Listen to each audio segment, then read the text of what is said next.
안녕하세요. 밤라디오 민준에 오신 것을 환영합니다. 저는 60대 중반의 여자이고 혼자 사는 독거 노인이랍니다. 나이를 먹다 보니 주름은 늘어가고 인생은 한 번뿐이지만 후회는 없는 삶을 살아왔네요. 자식도 남편도 없으니 제가 박복해 보이신다고요? 네, 맞는 말씀이에요. 저는 복스럽다 말할 수 있는 평탄한 인생을 살아오지 못했어요. 사모님, 오늘은 치과와 스파 예약이 있는 날입니다. 차가 막힐 것 같으니 늦지 않게 얼른 준비하시죠. 날씨가 더우니 점심은 좋아하시는 호텔의 평양냉면집으로 모실까요? 착실하고 아들같이 속정 깊은 정기사가 저를 부르네요. 꾸무적거리지 말고 얼른 챙겨서 나가야겠습니다. 운전기사까지 두고 사는 걸 보니 부잣집 사모님 아니냐고요. 굵은 보석 반지에 값비싼 진주 목걸이, 명품 가방과 디자이너가 맞춘 세상에 한 벌뿐인 정장. 예, 제 옷차림만 보면 부잣집 사모님처럼 보일 수 있겠네요. 그런데요, 제가 아까 말씀드렸잖아요. 저는 복스럽다 말할 수 있는 평탄한 인생을 살아오지 못했다고요. 정 기사가 모는 차를 타고 치과로 향하는 길의 창밖으로 보이는 플라타너스 나무가 푸르고 예쁩니다. 젊고 싱싱한 모든 존재의 아름다움은 늙어가면서 더 절실하게 보이는 법이지요. 이 더운 날, 매미는 지치지도 않고 참 열심히도 울어대네요. 젊은 날, 어린 시절의 나도 꼭 저런 매미 같았다는 생각이 듭니다. 누가 잘 들어주지도 않는 울음을 저리도 울면서 지칠 줄 몰랐던 무더위와 매미 소리가 가득한 여름이면 인생 초년기에 헐벗고 배고픈 어린 시절이 떠오릅니다. 그 시절, 더운 여름이면 7살 여자아이는 충청도 시골 장터에서 좌판을 메고 아이스케끼를 팔았답니다. 아이스케끼 사유, 입안에 한 입 물면 겨울이 온 듯 시원하고 맛난 아이스케끼예요. 아줌마, 이거 하나 사가세요. 달고 참 맛나니까 둘이 먹다 하나 죽어도 모르는 맛이에요. 어려서 일찍 부모님이 병으로 돌아가시고 혼자 남겨진 저는 5살 무렵부터 친척집을 전전하며 자랐어요. 7살 언저리에는 먼 친척 할머니 댁에서 살았는데 그때 저는 학교를 마치고 좌판을 메고 장에 나가 아이스케끼를 팔았답니다. 뜨거운 떼약볕 아래서 장사를 하면서 제가 파는 아이스케끼 하나가 왜 그리 먹고 싶던지요. 엄마 손을 잡고 장에 와서 어리광 부리며 아이스케끼를 사 먹는 또래 아이들이 그렇게나 부러웠어요. 친척 할머니 댁, 사촌, 고모 집, 이종 사촌의 사돈 형님 댁 정말 촌수를 따지기도 어려운 집들을 부엌대기 비슷한 처지로 전전하며 지내다 18살도 되기 전에 저는 남편에게 팔려가듯 시집을 갔습니다. 시댁은 서울 변두리 외곽에서 작은 대포집을 운영하는 집이었는데 남편은 노름한다고 사흘이 멀다 하고 집을 나가는 남자였죠. 시어머니는 성질이 강팍하여 며느리인 저를 물건 취급하며 부려먹기만 했어요. 겨우 너 같은 걸 며느리로 데려오느라 너네 친척집에 뿌린 돈이 얼만 줄 알아?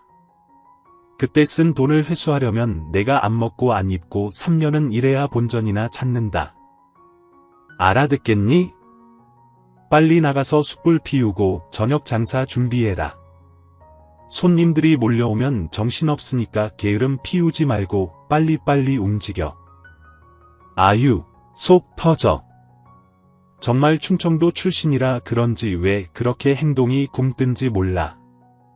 시어머니는 동네에서 숯불에 꼬치구이를 안주로 파는 대포집을 운영하셨는데 제가 시집 오자 바로 가게 일에서 손을 떼셨습니다.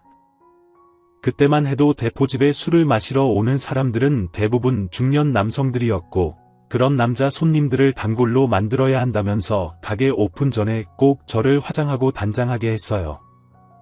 내가 무슨 술집 여자도 아니고 기분도 나쁘고 자괴감도 들었지만 불평 한마디 못했어요. 시집 오기 전 친척집에서 들은 말 때문이에요. 야 아가, 이제 내가 관연한 나이가 돼서 시집가니 하는 말이다만 3년 조금 넘는 기간이지만 내가 이 집 써먹고 자면서 축낸쌀이며 반찬, 옷값만 해도 소 한 마리 값은 되지. 그걸 너한테 계산해서 받아낼 생각은 없다. 내가 어녀 사는 거 미안해서 장날마다 나가서 어르신 대신 좌판 메고 아이스케키도 팔고 속옷이며 봉동 구림모도 팔았잖아요. 그걸로 어르신 반찬값도 되고 계모임도 첩첩 나가신 걸로 아는데요. 행여 시얼은 앞에서 내 앞에서 만취로 이빨은 소리 척척 해대는 건 말어라잉. 시집살이라는 거 말이다. 그저 눈 닫고 입 닫고 귀 닫고 사는 게 상책이니께. 말이여 시집가는 일이 그렇게 삼중으로 병신되는 거면 안 가고 비구니로 사는 게 훨씬 낫겠구먼유. 참말 똑똑한 아이가 오늘따라 어둡네. 걸르고 걸러 먼 친척이어도 너랑 피 한 방울이라도 섞인 건 사실이니께 서운하게 생각 말고 잘 들어라. 내가 시집가는 시댁서 내가 그간 입은 양말값 정도 되는 돈 받은 거는 사실이니께. 시집가서 마음에 안 드는 일이 있어도 꾹 참고 살아라. 솔직히 말해 너 며느리감으로 데려가며 받은 돈 그 돈 토해내려면 우리 형편에 혜택도 없으니께 그간 너 거두고 먹고 입힌 값이라 생각하고 참고 살라고. 그럼 돈 받고 나를 일면식도 없는 집에 팔아넘기는 거냐고 소리 지르려다 참았습니다. 저는 뭐 그럴 자격이 없는 것 같았어요. 어찌 보면 직계 효력도 아닌 먼 친척벌에 저를 가진 일을 부려먹으면서도 거두어 주신 건 사실이었기 때문입니다. 이런 사정이 얽혀 있었기 때문이에요. 시어머니의 부당한 대우에도 저는 군말 없이 늦은 오후가 되면 대포집 안주거리를 만들고 화장까지 곱게 해서 술 손님들을 받아야 했습니다. 듣자 하니 이 집 며느리가 작은 주인이 됐다면서요. 젊은 처자가 그 손맛이 보통이 아니네. 요 꼬치구이 안주 양념장에 마약이라도 넣었는가? 입에서 살살 녹네요. 술이 그냥 술술 들어가는 맛이라니께. 그나마 다행인 건 저는 타고나기에 손끝이 야물고 음식 솜씨가 좋아서 시어머니가 대포집을 운영할 때보다 훨씬 장사가 잘 되었어요. 안주 맛도 더 좋아지고 원래 늙고 성질 못된 여주인보다 젊고 예쁜 며느리가 장사를 이어받아야 한다는 소문이 나면서 그 일대에서 술맛 좋고 안주 맛 좋기로 유명한 대포집으로 이름이 나기 시작했습니다. 무엇보다 숯불에 직접 구워서 파는 꼬치구이와 거기에 덧니이는 양념장 맛이 좋아 술꾼들의 발길이 하루가 멀다 하고 이어졌죠. 그런데요, 참 이상한 일이 있습니다. 이렇게 대포집 매출이 오르고 돈은 벌리는데도 시댁의 살림은 전혀 나아지지 않는 겁니다. 왜 그런 줄 아세요? 사정을 알고 보니 그날 가게에서 번 돈을 은행 통장에 맡겨두면 그걸 야금야금 바로 빼서 써먹는 도둑고양이 같은 존재들이 집안에 2명이나 있었기 때문입니다. 그 양심 없는 2마리의 도둑고양이는 바로 남편과 시어머니였습니다. 예, 며느라, 이번에 저 윗동네에서 밀수하는 강씨 아줌마가 부산에서 기막힌 여우 목도리를 들여왔는데 글쎄 나한테는 그걸 50%나 깎아서 준다지 않니? 아무리 생각해도 한 벌 드려야겠으니 오늘 가게 영업 전에 은행 가서 돈 좀 찾아오너라. 아니, 어머니, 어제 은행에 맡긴 돈은 이번 달 대포집 월세 내야 하는 돈인데 그 돈을 찾아오시라 하면 대체 장사는 어떻게 하라고요? 내가 1시간 장사할 거 2시간 하고 주말에 쉴 거 쉬지 말고 술 좀 더 팔면 될 거 아니냐. 그깟 가게 월세 그거 얼마나 안다고 이 생난리야. 생난리가 아니라요. 어머니, 재료값이니 월세 빼면 가게 장사 아무리 잘 돼도 크게 남는 것도 없다는 거 잘 아시는 분이 이러시면 에이, 아침부터 빈정상하게 하지 마라. 남 목에 칼이 들어와도 그 여우 목도리 드려야겠으니 그리 알아라. 널 며느리감으로 데려온다고 쓴 돈이 대체 얼만데 시어머니한테 그깟 여우 목도리 하나 못해주고 큰 소리야. 버럭 소리를 지르면서 그날 장사하려고 준비해 놓은 안주거리를 바닥에 아무렇게나 내팽개치고 집 밖으로 나가버리는 시어머니였습니다. 분명 나가서 동네 옆집에 가서 수다를 떨며 밤늦도록 화투나 치다 돌아올 것이 뻔했죠. 남편이란 작자의 만행은 시어머니보다도 한 수 위였습니다. 하루가 멀다 하고 노름판에 불려가서 큰 돈을 잃기 일쑤였죠.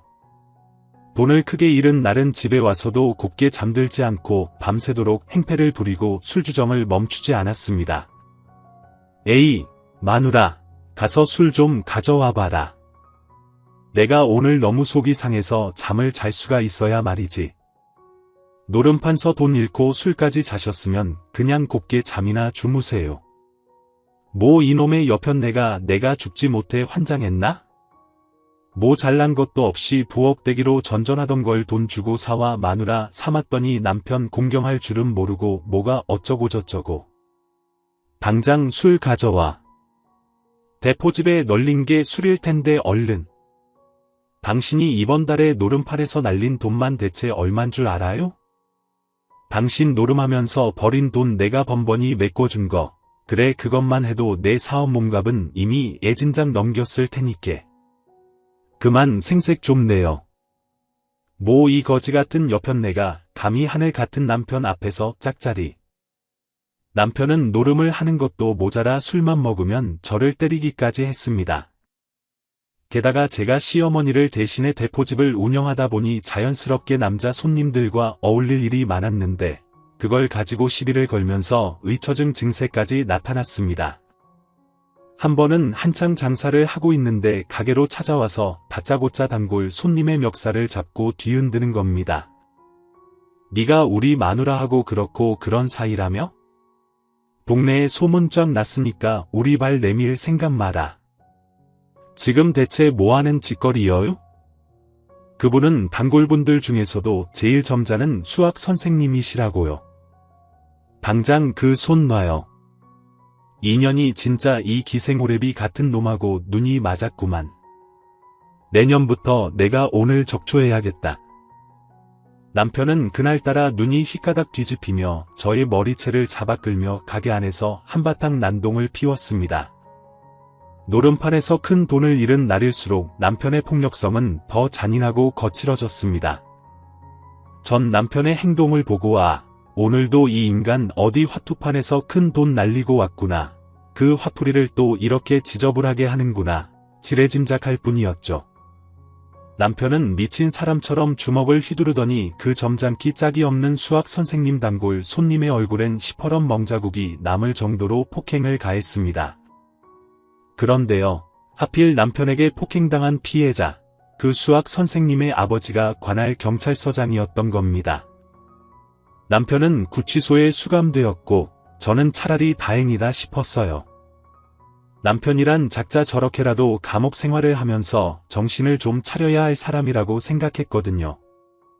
참, 그 아들의 그 어미라고 해야 하는 건지 남편이 감옥에 가 있는 동안에도 시어머니의 낭비와 사치벽은 끝날 줄 몰랐습니다. 어느 날부터인가 은행에서 자꾸 독촉장 같은 것이 오길래 열어봤더니 글쎄 살고 있는 집을 담보로 엄청난 금액의 목돈을 대출받았더군요. 덜컥 겁이 났고 어찌된 영문인지 시어머니께 캐물으니 남편의 도박 빚을 갚으려고 빚을 졌다는 겁니다. 그런데요, 후에 알고 보니 시댁의 빚은 그게 다가 아니었어요. 계모임을 하는 동네 아주머니를 통해 이자가 엄청 높은 사채까지 빌려 쓰고 있고 그 빚 또한 한두 푼이 아니라는 걸 알게 됐어요. 저는 시댁이란 집구석에 있다가는 제가 말라 죽어 송장 치를 일밖에 없다는 결론이 나더군요. 어머님, 저는 더는 이 집에 살지 못하겠구만요. 어머님 아들과 당장 파혼시켜주세요. 너 사올 때 들인 돈이 얼만데 지금 내 앞에서 이러는 거냐? 어머니, 양심이 있으면 제발 그 돈 얘긴 그만하세요. 그 돈 이자까지 쳐서 받을 만큼 저 실컷 부려먹었잖아요. 그리고 곱게 이혼 안 해주면요, 어머님 아들 영영 감옥에서 못 나올 줄 아세요? 하루 걸러버린 그 큰 도박판 행적들 경찰에 다 까발겨버릴 테니께. 그렇게 시어머니를 협박해서 겨우 남편과 파혼할 수 있었습니다.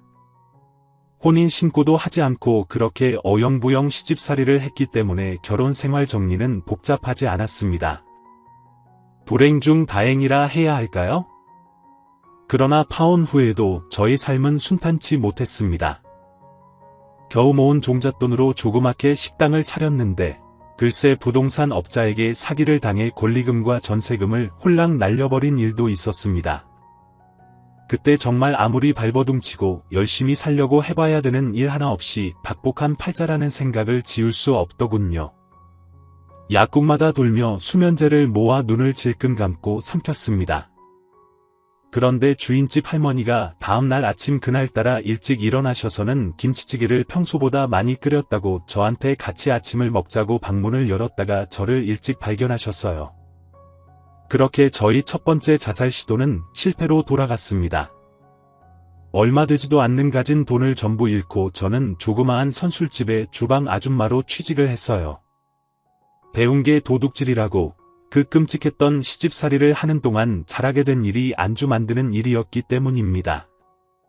시댁에서 하던 대포집 방식대로 숯불에 꼬치구이를 구워내서 비법 양념장을 발라 만들어내자 주인장은 무척 좋아했습니다. 금손이 들어왔다고 월급도 얼마 안 돼 올려주고 저는 처음에 후덕하고 인심 좋은 사장을 만났다고 생각했어요. 주방 아줌마, 가만 보면 몸매가 호리병같이 들어갈 때 들어가고 나올 때 나온 게 딱 내 취향이란 말이야. 어때? 오늘 밤 우리 집에 가서 따로 한잔 할까? 아줌마 잘 만드는 꼬치구이도 몇 개 챙겨서 가자고. 그러면서 제 엉덩이며 가슴을 징그러운 손길로 만지작거렸습니다. 저는 소스라치게 놀라 몸을 피하다가 주방에서 끓던 육수 냄비를 엎었고 그 뜨거운 국물이 사장에게 튀었어요. 이년이 미쳤나? 고운말로 하니까 안 들어 처먹지. 야, 너 거기서 더 나이 먹어봐라. 이렇게 추근덕대는 것도 고마운 줄 알라고. 네 주제에 어째 오늘따라 육수를 푸지게 끓이고 싶더라니? 사장은 저를 협박하며 욕설을 퍼부었습니다. 저는 그 징그러운 사장에게 뜨거운 육수 냄비를 그대로 들이부어 버렸습니다. 다행히 그 사장이 재빠르게 피해서 얼굴에는 화상을 입지 않았지만 등 쪽에 뜨거운 국물을 맞아 화상을 입었어요. 날 상해치사로 고소하겠다고 협박하는데 전 강간 및 폭행으로 고소하겠다고 맞섰어요. 결국 전 아무 죄 없이 그 집 식구들에게 온갖 상욕은 있는 대로 듣고 얼마 일하지도 못하고 가게에서 쫓겨나고 말았습니다. 그렇게 실직하고 터덜터덜 집으로 돌아오는데 처연한 초승달 하나가 어두운 밤 하늘에 걸려 있더군요. 그 달빛조차 왜 이리 서글프고 절망스럽던지. 전 마침 지나치던 길에 한강다리로 갔습니다. 소주도 한 병 마신 상태여서가 더 이상 삶의 미련 따위 느껴지지 않았어요. 달빛마저 서글픈 한 세상 더 살아갈 마음이 들지 않더군요. 전 더 고민하지 않고 첨벙 강물 속으로 뛰어내렸어요. 그런데요, 참 인명은 제천이라 했던가요? 끊고 싶다고 마음대로 끊어지지도 않는 지인 목숨이었습니다. 눈을 떠보니 병원 응급실이더군요. 주사를 맞으며 개슴칠에 눈을 떴는데 물에 빠진 생쥐꼴을 한 어떤 남자가 절 걱정스러운 눈으로 쳐다보고 있더군요. 좀 괜찮으세요? 택시를 몰고 지나가다 잠시 정차했는데 그쪽이 다리 아래로 그대로 뛰어내리는 걸 보고 아차 싶어 바로 내려 그쪽을 구해냈어. 세상 살기 팍팍하고 힘든 건 인혁이나 나나 다 마찬가지야. 죽을 용기 있으면 그 악으로 깡으로 살 생각을 하라고 알아들었어요. 그렇게 생면부지 처음 보는 택시기사의 도움으로 저희 두 번째 자살 시도 역시 물거품이 됐습니다. 그렇게 모진 방법으로 죽으려고 연이어 시도를 했는데 자꾸 살아나지니까 뭔가 이상한 오기 같은 게 생기더군요. 이판사판 어차피 죽은 거나 진배 없는 목숨 다시 한번 죽을 각오로 독하게 살아보자. 그래, 딱 한 번만 그렇게 독하게 살아보고 어떻게 할지는 그때 가서 결정하자. 뭐 그런 도끼 품은 생각을 했더랬죠. 응급실에서 수액을 다 맞고 퇴원하는데 병원 밖에서 절 구해준 택시기사가 기다리고 있더군요. 저는 그때 수중에 딱 국밥 한 그릇 사 먹을 돈밖에 남아있지 않았습니다. 그런데도 그 택시기사분에게 뭔가 고맙고 성의를 표시해야 할 것 같은 생각이 들더군요. 파리보다 못한 목숨이지만서도 지 목숨을 구해주신 은인인디 따순 국밥 한 그릇 대접하고 싶네요. 그렇게 근처 국밥집으로 들어가서 저는 설렁탕 한 그릇을 시켰어요. 물에 빠진 저를 구해내고 보호자로 병원에서 한참을 기다리느라 끼니를 놓쳐서인지 택시기사는 정말로 달게 국밥을 비우더군요. 한참 그 사람이 국밥을 먹고 있는데 시키지도 않은 수육 한 접시가 푸짐하게 차려져 나왔어요. 국밥도 한 그릇 더 나왔고요. 지는 시킨 적이 없는데요. 지는 분명 기사님 뭐 국밥 한 그릇만 시켰는데 주문이 잘못 들어간 것 같네요. 죄송하지만 도로 가져가 주세요. 아까 그쪽 잠깐 화장실 간 사이에 제가 추가로 더 시켰어요. 부담 갖지 말고 먹어요. 내가 배가 많이 고파서 더 먹으려고 시킨 거니까 택시기사. 그 남자는 사람 좋게 웃으며 저에게 국밥과 수육 접시를 가깝게 놔주는 겁니다. 저도 모르게 눈물이 왈칵 쏟아졌어요. 한참 서럽게 우느라 밥 한 술 제대로 뜨지 못했습니다. 수육 식으면 맛없어요. 몸이 많이 추웠을 건데 설렁탕 국물부터 좀 들이켜요. 얼른요.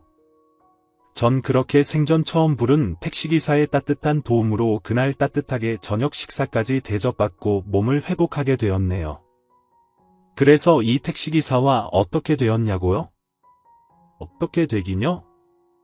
두 번째 자살 시도에서 저를 구사일생으로 구해준 택시기사는 제가 악착같이 돈을 모아 몇 년 후 평창동에 차린 조그마한 가정식 백반집의 단골 손님이 되었어요. 실은 택시기사분과 내 요즘 흔히들 하는 말로 썸 비슷한 것이 있었네요. 솔직히 말하면 그렇습니다. 저는 머리털 나고 저에게 그렇게 조건 없이 따뜻한 진심을 주는 사람을 만난 게 처음이었어요. 대단히 내세울 만한 직업은 아니었어도 직업적으로도 성실한 사람이었답니다. 의지할 곳 없던 저는 그 남자에게 기대고 싶은 마음이 컸어요. 그런데 말이죠. 그냥 고마운 마음 내가 정말로 힘들 때 손을 내밀어준 은인 거기에서 인연을 끝냈답니다. 택시기사분 그 남자는 가정이 있는 남자였거든요. 아내도 있고 딸도 있고 또 아들도 있는 한 가정의 가장이었지. 세월이 흐른 지금 그분이 저에게 가졌던 감정이 어떤 것이었을까 가끔 궁금해질 때도 있긴 해요. 그래도 지금 와서 그런 게 다 무슨 소용이 있고 의미가 있을까요? 죽을 뻔한 저를 구해주고 따뜻한 밥을 사주면서 다시 세상 살고 싶어지게 만들어준 사람도 없이 고마운 은인 같은 사람으로 기억에 남은 것이 더할 나위 없이 감사한 일이지요. 그 택시기사분은 제가 전문직으로 조리학원을 다니고 온갖 굳은 일 마다하지 않고 억척스럽게 번 돈으로 평창동에 밥집을 냈을 때 1호 단골 손님이 되어주셨답니다. 저는 그분이 밥을 먹으러 올 때는 언제나 넘치게 서비스를 팍팍 드렸지요. 시간이 지나서는 택시기사분의 가족들도 제 식당에 자주 밥을 먹으러 오는 단골이 되었고요. 갖은 고생과 우여곡절 끝에 평창동에 차린 밥집은 다행히 별 탈 없이 장사가 잘 되었습니다. 조리학원을 오래 다니면서 메뉴를 꽤 고심해서 준비했고 이런 저의 노력이 먹혔는지 입소문을 타고 맛있는 가정식 백반집으로 유명세를 타게 되었죠. 저녁에는 특별 메뉴로 제가 예전에 시집살이하며 배웠던 숯불 꼬치구이를 안주로 팔았는데 이 역시 식당의 인기 메뉴였답니다. 정말 시집살이하던 때의 기억이 지긋지긋하고 술 장사는 하고 싶지 않아서 백반집을 차린 건데 또 어느새 그 징글징글한 기억을 잊고 그 옛날 대포집에서 팔던 숯불 꼬치구이를 파는 저를 보면서 참 세월의 시간에 장사 없다는 말을 실감했네요. 뭐 어찌됐든 간에 이 메뉴는 애주가들이 아주 좋아하는 안주여서 가게 매상에 아주 한몫 톡톡히 하는 효자 메뉴였답니다. 아주머니 여기 평창동서 백반집 한지 얼마나 됐어요? 한 5년 넘어가지. 그건 왜요? 내가 이 식당을 난 건 1년이 채 안 돼 가는데 꽤 오래됐구만. 뭐 좀 궁금해서요. 이 집 백반 맛이 원체 내 입맛에 잘 맞아 나서. 아이고 할아버님 입성 보면은 좋은 거 엄청 많이 드시는 분 같은데 저희 식당 백반이 그리 좋으세요? 일주일에 3일은 저희 집을 찾아주시니 진짜 우리 식당 진짜 백이 성골 단골이세요. 오늘의 특별 메뉴 고추장 돼지 불고기예요. 제가 꼬치구이 굽는 숯불에다 특별히 초벌 구이를 해놔가지고 둘이 먹다 하나 죽어도 모를 만일 거구먼유. 돼지불고기는 주문 안 했는데 애구머니 그리 말하시면 명색이 단골이시라면서 섭하지. 오늘이 할아버님 우리 백반집 단골 된 지 딱 1년째라 치고 그 뭐시냐 단골 1주년 기념 서비스구만요. 부담 갖지 마시고 맛나게 드셔요. 돼지고기가 남아돌고 또 좀 심심해서 만든 거구만유. 저는 우리 집의 평소 단골 고객 할아버지에게 그날따라 기분이 좋아서 고추장 불고기를 서비스로 드렸습니다. 여느 날과 마찬가지로 만나게 식사를 하신 단골 할아버지가 가게를 나계시며 대뜸 묻더군요. 여기 식당 1년 매출이 얼마나 되냐고요. 장사가 잘 돼서 먹고 사는 데는 걱정 없는 정도예요. 부업되기로 이 집 저 집 전전하며 살던 제 분수에 비하면 지금 정도 장사되는 것도 전 하늘에 감사하며 살아요. 1년에 1억이면 우리 집에 들어와서 매일 밥 해주겠소. 예, 1년에 1억이요. 1억이면 연매출 훨씬 훌쩍 넘는 큰 돈인데 왜 그런 큰 돈을 절 주신다는 거예요? 뭐 최근엔 로또라도 맞으셨슈. 저의 순박하고 어리석은 질문에 할아버지 단골은 크게 너털 웃음을 터뜨리시더군요. 알고 보니 단골 할아버지는 평창동 내에서도 비싸기로 소문난 대저택에 거주하는 제게 서열 10위 안에 드는 철강회사 회장님이셨어요. 돌아가신 어머니의 손맛과 기막히게 닮은 저희 백반집 식사를 맛보시곤 단골이 되신 거였고 저희 손맛이 마음에 들어 절 가정부로 쓰고 싶어 했던 겁니다. 하필 그즈 가게 일이 하도 고된 나머지 혼자서는 장사가 힘들어 사람이라도 한 명 쓸까 생각하던 차였는데 전 잘 됐다 싶었죠. 재벌가 도우미로 들어가면 수입은 지금보다 훨씬 많고 그러면서 일은 식당 일보다 덜 고될 게 분명했으므로 망설일 이유가 없었습니다. 전 그렇게 최 회장님 댁에 회장님 전용 식사 전담 도우미로 고용되었어요. 1년에 1억이라는 거금을 받으면서 올고지 회장님 식사만 준비하면 되니까 뭐 이런 꿀 직업이 있나 싶을 정도로 참 일이란 게 할 만합디다. 분기별 보너스도 제 분수에 진짜 만져보지도 못한 목돈은 쥐어주셨고요. 제 평생 이렇게 편하게 조금 일하면서 많은 돈을 받은 적이 없었으니까요. 게다가 회장님 댁에 일하는 사람들도 대부분 저를 깍듯하게 대우하는 겁니다. 회장님 전담 식사 도우미라는 위치가 그 댁에서는 나름 막강한 자리더라고요. 회장님 역시 저를 아주 따뜻하게 대해주시고 능력을 인정해 주시는 바람에 저는 참 50 넘어 살도록 이렇게 행복한 날이 있었나 싶을 정도로 좋은 날들을 보냈더랍니다. 회장님 댁에서 내어주는 거주 공간만 해도 분에 넘치게 넓고 쾌적했답니다. 처음으로 나만의 욕실 딸린 방을 쓰면서 참 감회가 남달랐어요. 그러던 어느 날이었네요. 그날도 회장님께서 좋아하시는 서리태 콩국수와 맷돌에 직접 갈아 만든 녹두 빈대떡을 저녁상으로 물리고 나서 좀 일찍 잠자리에 들렸는데 누군가 뚝뚝 방을 녹화하는 겁니다. 문을 열고 빼꼼히 내다봤는데 회장님이 좀 불안한 얼굴로 서 계셨어요. 아니 이렇게 야심한 시각에 회장님께서 제 방엔 웬일이세요? 정주대 내가 괜히 의논할 일이 있는데 방으로 좀 들어가도 될까? 예, 뭐 그렇게 하세요? 야심한 시각 저 혼자 자는 방에 회장님이 들어온다는 게 좀 그렇긴 했지만 평소 워낙에 신사적이고 그런 쪽으로 제가 걱정할 만한 행동을 전혀 하시는 분이 아니셨기에 저는 흔쾌히 방 안으로 회장님은 모셨습니다.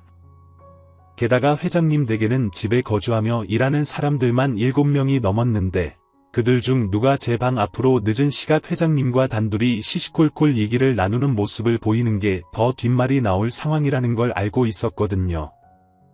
충주댁 지금부터 내가 하는 얘기 잘 들어. 내가 지금부터 아주 특별한 제안을 하나 할 텐데 들어줄 수 있겠어? 이게 나 살자고 하는 짓이기도 하지만 결국 충주댁한테도 아주 좋은 일이 될 것 같은데 말이야. 회장님은 한밤중에 제 방에 찾아온 연유를 차근하게 말씀하시더군요. 다 듣고 나서 저는 말했습니다. 회장님께서 말씀하신 것이기요. 예. 제가 온몸으로 받아들이겠어요. 저를 이렇게 호의호식하며 대우받으며 살게 해주신 분 명령인데 제가 거스를 자격도 딱히 없구만요. 예, 회장님의 제안이라는 것이요. 평범하고 쉬운 일은 절대 아니었어요. 회장님 댁에는 오랜 기간 남편과 떨어져 딸과 아들만 데린 채 시집살이하는 회장님의 며느리가 살고 있었습니다. 회장님의 아들은 해외 지사를 전담하느라 3년 넘게 해외 파견 근무 중이었죠. 그런데요. 그 현숙하고 조신하기 짝이 없다 생각했던 며느리가 근래 들어 분위기가 심상치 않다는 겁니다. 집안 사람 누구도 눈치채지 못하고 있었지만 회장님께서는 오른팔과 다름없는 회장님의 비서 김 실장을 통해 며느님의 불륜 사실을 최근에 알게 되었다 합니다. 그 충격과 배신감은 가히 이루 말할 수 없었지만 일단 한창 사춘기인 손주 손녀들을 고려해 이 사안을 어떻게 터뜨리고 해결해야 할지 고민이 깊으셨대요. 정말로 은밀하게 사람을 붙여 며느리의 뒤를 캤는데 글쎄 며느리라는 이 여자 불륜남과 적당해서 회장님 댁 재산을 집어삼킬 궁리까지 하고 있더랍니다. 너무 괘씸하고 분해서 당장 며느리를 어떻게 응징이라도 하고 싶었는데 딱히 방법도 없고 무엇보다 손자 손녀의 안위가 걱정되어 한동안 걱정만 하고 있던 찰나하도 답답해서 저를 찾아와 부탁을 하셨던 거예요. 어찌됐든 충주댁이 하루 종일 집안에 있으면서 며느리의 일거수일투족을 감시할 수 있는 사람이고 또 내가 이 집안에서도 유일하게 믿을 수 있는 내 편이라 이런 말을 하는 거요. 김 실장이 최근 알아본 바로는 며느아이가 날 해치려고 하는 것 같아 잡아 족치려 해도 결정적인 증거가 없어 발만 동동 구르고 있으니 중주댁이 빼도 박도 못할 끈아풀을 딱 하나 잡아와요. 내 목숨 살리는 일이다 생각하고 할 수 있겠소. 전 대답 대신 아주 고개를 크게 끄덕이는 것으로 대신했습니다. 제 인생에 있어 큰 은인이나 다름없는 회장님의 안위가 걸린 일이라면 어떤 수를 써서라도 결정적인 증거를 찾아야겠다 싶더군요. 전 다음 날부터 이 댁 작은 사모님, 그러니까 회장님의 며느리에게 의도적으로 살갑게 접근했더랍니다. 작은 사모님 회장님께서 한 며칠 외국으로 바람 쐬러 나가시는데 그동안 작은 사모님께 맛있는 거 많이 해드리라는 명을 내리고 가셨네요. 계절 탓인가 사모님께서 입맛도 없고 체력이 많이 떨어졌다 들었는데 뭐 드시고 싶은 거 있으면 바로 명령만 내려주셔요. 날도 덥고 입맛도 딱히 없어요. 충주댁은 하던 대로 아버님이나 신경 써요. 나까진 신경 쓸 거 하나 없어. 사람 옆에 있는 거 귀찮으니까 방에서 얼른 나가줘요. 제가 회장님 사람이라 그런지 처음엔 저에 대한 경계를 풀지도 않고 날카롭게 굴기만 하더군요. 그런데 곰곰 생각해보니 이댁 며느님 친정이 이북 쪽이라는 얘기를 흘려들은 기억이 나더군요. 전 안 돼도 본전이란 마음으로 이북 전통 음식 중에 하나인 강고등어찌개를 불어 집안 가득 냄새를 풍겨가며 한 냄비 끓였답니다. 아니 이게 무슨 냄새야? 아줌마 집안 가득 비린내 진동하는 게 대체 뭘 만드는 거예요? 강고등어찌개라고 들어보셨나요?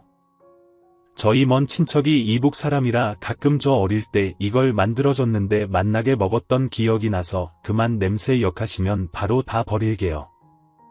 죄송하구먼요.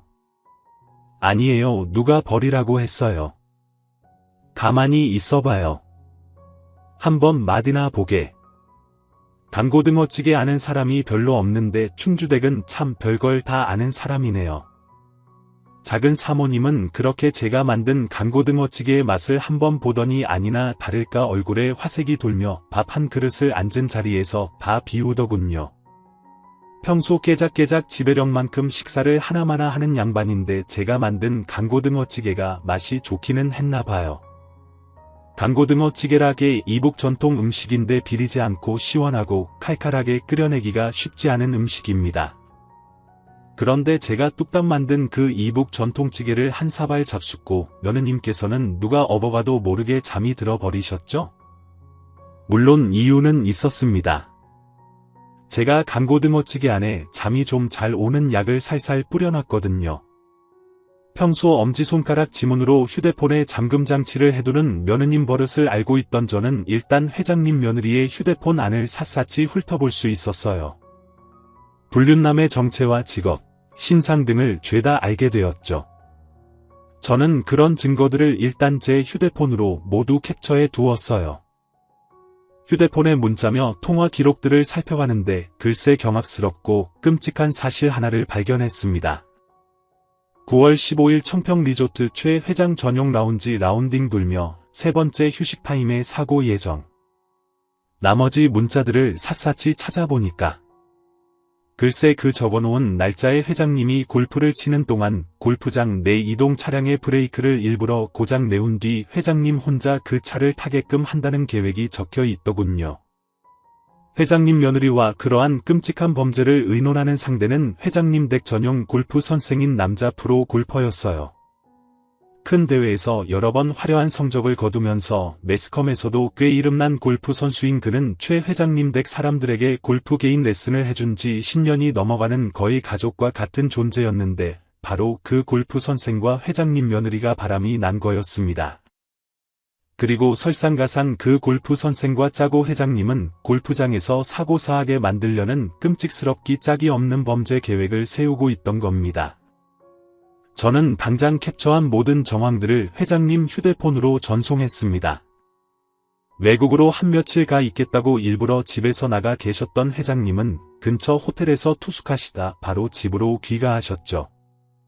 물론 필요한 모든 조치를 다 취한 다음에 돌아오셨어요. 경찰과 형사 여러 명을 대동하고 집으로 들어오는데 그 분기탱천한 기세에 집안 사람들 모두가 얼어붙었습니다. 그런데요, 참 막장 코미디 같았던 게 뭐냐 하면 대노한 회장님 눈치를 보느라 집에 있던 사람들 모두 벌떡 일어선 채 기립하고 있는데 딱 한 명 잠자는 숲속의 공주처럼 쿨쿨 잠에서 깨지 못한 한 사람이 있었다는 겁니다. 바로 회장님의 며느리였죠. 그도 그럴 것이 제가 강고등어찌개 안에 아주 수면제를 솔솔 뿌린다는 게 의욕이 과했던지 뭉텅뭉텅 뿌려버려서 아직도 잠에서 깨어나지 못하고 있던 탓이죠. 작은 사모님 이제 좀 일어나 보세요. 회장님 돌아오셔서 사모님 찾으시네요. 그만 주무시고 좀 일어나 보셔야 할 것 같아요. 전 나름 최선을 다해 차분하게 회장님 며느님을 깨웠지만 수면제가 용량 과다였는지 깨어날 생각을 안 하시더군요. 그 모습을 보고 계시던 회장님께서 순간 폭발하시고 말았습니다. 이 배은망덕하고 고한 것 같으니라고 당장 자리에서 벌떡 일어나지 못해 수준 떨어지게 우리 집 골프 선생하고 바람난 것도 모자라. 뭐 감히 날 헤아려 들어 당장 일어나서 죗값 단단히 치를 각오부터 해라. 쩌렁쩌렁 소리치면서 며느리를 깨우는데 지켜보는 사람들 모두 소름이 끼칠 정도였습니다. 회장님께서는 그래도 분이 안 풀리셨는지 아랫사람들에게 부탁해 커다란 양동이 가득 찬 물을 받아오게 시키시더군요. 그리고 양동이에 담긴 차가운 물을 인정사정 없이 며느님 면상에 쫙 끼얹어 버리시는 겁니다. 그 찬물 세례를 맞고서는 결국 며느님도 잠에서 깨어났어요. 잠이 깨고 상황 파악을 마친 뒤엔 회장님께 무릎을 꿇고 싹싹 빌더군요. 아버님 정말 제가 죽을 죄를 지었습니다. 그래도 아버님 손주, 손녀 낳아드린 공이 있는데 그걸 봐서라도 제발 저 한 번만 용서해 주세요. 내가 단순히 날 해치려 든 것도 아니고 골프 선생과 눈이 맞아 날 해치려 들었는데 그걸 어떻게 눈 감을 것 같으냐? 남자에게 눈이 돌아 시합에 해치려는 너 같은 년이 아이들은 해하지 않는다는 법이 어디 있겠어. 내 재산을 지키고 내 자손 지키기 위해서라도 너 같은 건 콩밥을 먹어야 한다. 저리 썩 비켜 칼같이 호통을 치시더니 뒤도 한 번 안 돌아보고 울먹이는 손주와 손녀를 데리고 회장님은 2층으로 올라가 버리시더군요. 회장님 며느리는 그 길로 경찰서에 연행되어서 바로 구치소에 수감되었습니다. 그 골프 선생 불륜남과 함께 존속 살해죄로 형사처벌을 면하기 어렵게 되었죠. 그 후로 일사천리로 재판이 진행되었고 회장님 며느리는 10년이 넘는 징역형을 확정받고 교도소에 수감되었어요. 회장님 며느리와 함께 사건을 작당했던 그 골프 선생도 중형의 실형을 선고받고 교도소에 수감되었고 골프계에서는 완전히 영구 제명되었다고 합니다. 다른 사람들이 그렇게 뒤쫓아다니면서 그 악마 같은 년 빌미를 잡으려 해도 안 됐는데 중주댁 강고등어찌개가 결국 날 살렸구만. 암튼 손끝 야물고 머리까지 야문 사람이야. 자네 참 인물이야. 인물 나 죽을 때까지 끝까지 나 보필해주면서 내 곁에 있어줄 수 있겠나. 저는 그 사건 이후로 회장님의 두터운 신임을 받게 되어서 10년이 넘는 기간을 더 회장님 댁의 도우미로 생활하게 되었습니다. 지병인 고혈압과 당뇨, 만성 췌장염까지 앓고 계신 회장님이었지만 저의 극진한 정성이 들어간 자연식 식단으로 크게 투병하는 일 없이 가끔 건강검진 받고 정기적으로 복용하는 약을 먹는 선에서 건강을 유지할 수 있으셨죠? 본인이 나이가 많고 각종 노안들을 앓고 있던 탓에 그렇게 오래 건강하게 살지 못할 거라 생각했던 회장님은 그렇게 건강을 유지할 수 있는 비결을 다 제 식단 때문이라고 하시며 저에게 엄청 고맙단 말을 많이 해주셨죠. 몸에 좋은 음식은 입에는 쓰다듬데 연하게 중독되게 만든 음식들은 입에도 달고 몸에도 좋단 말이지. 돈이 아무리 많아도 입맛에 맞는 손맛 찾기가 쉬운 일이 아닌데 난 그런 면으로는 아주 복을 타고났어. 제 손맛을 알아주는 입맛이 이렇게 귀하고 높으신 분인 게 그럼 제 복인가 복음언유. 제가 맵기 정성을 기울여서 밥을 맹글긴 하지만서도 이렇게 매번 달게 잡숴주는 분이 안 계시면 저도 신이 나서 이렇게 음식을 못 맹그는구만요. 제 보잘것없는 손맛을 이리 알아주시니 몸둘 바를 모르겠어요. 손맛 좋은 사람들이 말맛도 좋다더니 충주댁을 두고 하는 소리 같구만. 다음 생엔 내 식사 전담 도우미 말고 마누라로 한번 살아보는 건 어떤가?